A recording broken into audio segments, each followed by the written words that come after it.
Ang ending nito, ang kapunot dulo nito,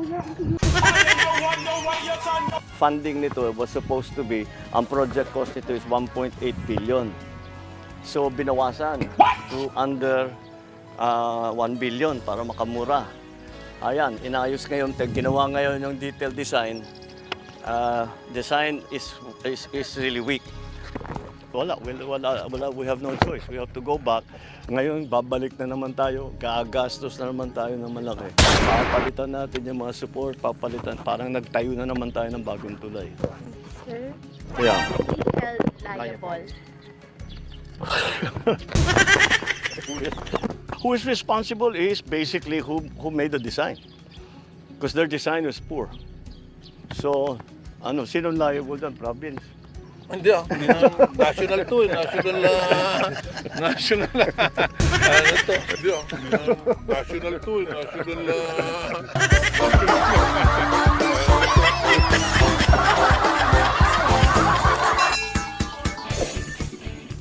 Ending nito, ang kapunot-dulo nito, design flaw. It is a design flaw. Mali yung design. Ang history kasi nito, dapat ang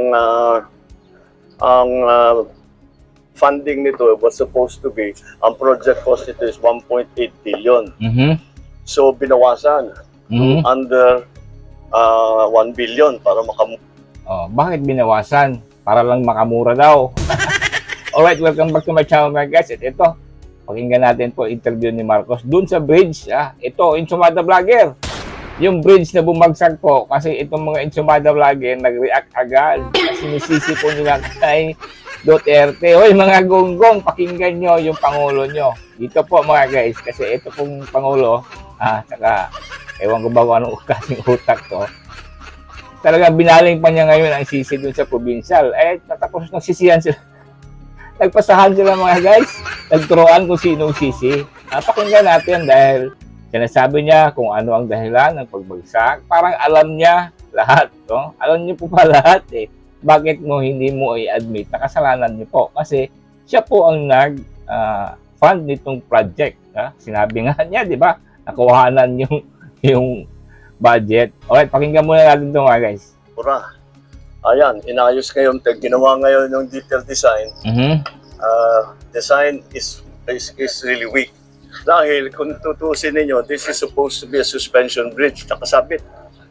Ganyan yung arko na ganyan, tapos yung bridge, suportado ng kable. Ito lang ang suspension bridge na nakita ko sa buong mundo na hindi kable. At yan na mismo ang bumigay. Ayan eh. Alam mo pala eh. Yan bumigay yung bakal. Kung kable yan, hindi dapat bumigay yan. Tapos yung pag-anchor nung support, tignan ninyo, doon lang sa baba. Dapat sa taas yan eh, hanggang sa taas. Parang engineer na? Hanggang sa taas, para yung buong, ito, ang nagsusupport sa kanya, yan, yung bakal na nakikita ninyo, at saka yung simento. Yan lang ang nagsusupport sa buong tulay. So, mahina talagang design dito. Mahina. Kailangan malaking nung una pa nga ang ginagawa ito kasi naging umabot 900 million natin yung original na budget. Umabot ng 1.2 dahil nag-refit. Bakit nag-refit? Nung nagko-construction pa lang may nakita na na gumagalaw na mahina. Kaya kailangan. So, even before pa, alam nyo na may mahina, may gumagalaw. So, pinapaayos nila. West back sila paayos. Tingnan natin ano nangyari. Balikan at refit. So, the whole process is okay naman yung construction. Okay naman. Yung contractor sinundan naman ang plano by the book. So okay na raw yung sinundan ng plano, okay na yung contractor. Tingnan natin kung ano nangyari. Importance acceptable load. Yung dalawang truck na yan, yung naiwan yung isa, over 100 tons yan. Dalawa yan ang dumaan. So isipin mo, kahit isa lang truck, hindi rin pwede. Kasi 44 tons lang yung truck 100 tons. Ang taas itong project ito mga guys. Kaya, ayan na nga nangyari. Yun na nga. Hindi talaga kaya. Ito yata yung una eh. Ito yung pabili. Wala nang plate eh. Ito. Okay. And then, sumunod na lang ito. Ito yung una. Ito muna. Oh, tama. Kaya nakaganyan yan. Oh, hindi dito. Dahil, So, alam na alam niya dito dahilan bumigay. mga guys. Hindi na lahat ito. Tingnan nyo ngayon. Pag, So, wala, we have no choice. We have to go back. So, yung nagtitipid natin sa 1.8 million, useless. Ngayon, babalik na naman tayo, gagastos na naman tayo ng malaki. yun na nga. Babalitan natin ang mga support. Babalik na naman tayo, gagastos na naman tayo sa kapalpakan po ninyo. Sino bang may sala dyan? Ikaw po ang nagpundo niyan, binanggit niyo pa kung anong detalye. Niresbakan yung paayos kasi may mata ang gumagalaw. O ngayon, pinaayos. Ano pa rin ang nangyari? Palpak pa rin. Ngayon, sino ang sisisi? Palitan, parang nagtayo na naman tayo ng bagong tulay. Bagong tulay. Yeah. Liable. Sino sisi? Paningat. Well, I always have a saying, fix the problem, not the blame. Not the Ayusin blame. muna natin yung problema. Believe me. Di ba hindi kaya kayo ang may sala dyan, kaya ayaw mong pansinin yan? Ngayon mga guys, sinisi niya ngayon dito sa provincial. Nakakatawa, tingnan nyo. We will find out who is responsible. Who is responsible is basically who made the design. Tapos, Because their design was poor. Look what happened. And then also, those trucks should never have been on the bridge. wow. So, sino liable na? Province. Ayun na. Hindi national to eh. National. Yeah, we have to be more careful about monitoring. Di ba? Yung mga- Nagsisihan ang mga gunggong. Harap-harapan. Yung ko, harap-harapan. Ininsulto to presidente. National to. Kayo may sala. Kaya po yung Pangulo nyo, hoy, Intumada. Ito na ang balita para sa inyo. Ang yayabang nito mga guys kasi nila. Sinisisi nila agad dito kay Duterte.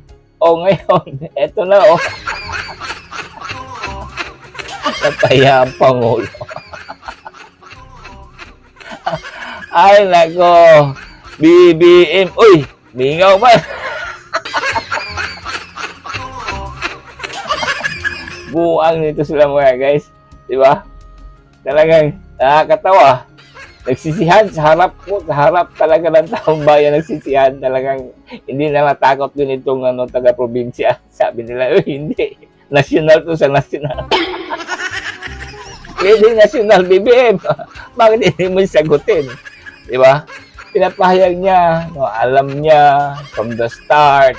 Kaya lang nakuhanan ng pundo. Yan ang tanong dyan.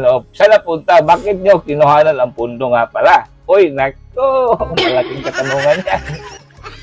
Saan nyo ginamit ang pundo, BBM?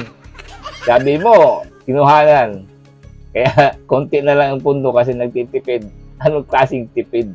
Left and right ang ayuda ninyo mga inayupag ng pinsan mo. Diba? Uy, tambalos-los. Bayan naman kayo dalawa ni Salvico. Pakita kayo, dapat lang kayong may paliwanag dito po sa budget. Kaya nga itong mga budget ni Bangag, daming palpak. Tapos sasabihin pa ngayon ni Claire, hoy Castro, pagtanggol mo ang Pangulo mo dito, puro ka lang aw dyan. Araw-araw ng gago kanina, sinisin na naman yan mga guys, Tatay Digong, tinanong siya patungkol yung sinabi ni Basti, ayun, binaling na naman rin kay Tatay Digong, gago talaga. Atakdog talaga itong inayupan. Alright, yun po ang latest kay Pangulo po ninyo. Hoy, Inchumada, tingnan niyo yung Pangulo ninyo. Ikwinento niya lahat, pero hindi niya inadmit na sala niya. Basta kayo babalik sa Premier. Una, kahit gagastos ulit, palpak na naman, gastos na naman ng taong bayan, sa kapalpakan po nitong Bangag. Alright, thank you for watching mga guys, and again, God bless you all.